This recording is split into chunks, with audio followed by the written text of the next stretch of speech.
بناو خودی مازن دلووان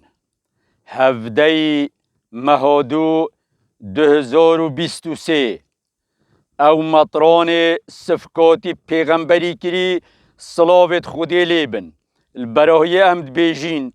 شیخ و ملایت بسرمانا قشو مطرانت فلا قوال و فقیرت ازدیا بحکمت و بجماور و ام همید بیجین کردستان ولات پیگ و جیانیه مهمیاجی قبیله که ولات پیگ و جیانیه نابید هیچ کسک صفقاتیه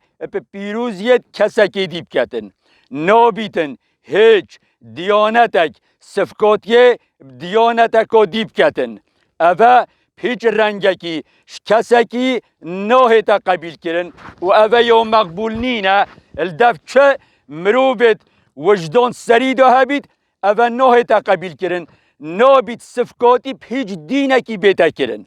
و جا داخوزامه یا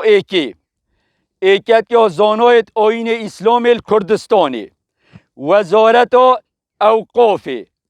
حاکمت دادگه ها سکالای السروی مطرانی تومار کن چونکی اوه حقی وانه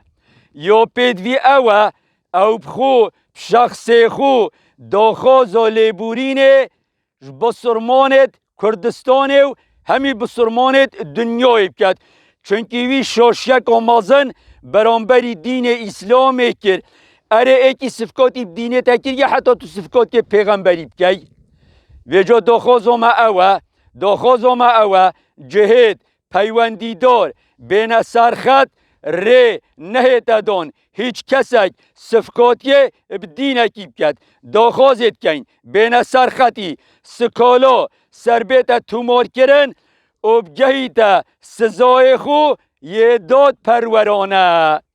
هکه چه سرنهاته کرن نگهشت سزای خو به هیچ رنگکی شلای بسرمانا و شوی اوش کسکی وکیوی ناهی تا قبیل کرن که ایک صفقات که اسلام یان پیغمبر اسلام بکد جارکا دیجی ام داخوازت کن جد پیوندی دار بین سرخط او اف بابتا بیت آزراندن او بوی بابتی باخون او کسی ها او صفقاتی پیغمبری کری بیت سزادان او داخواز دیسا جد کن هر کسک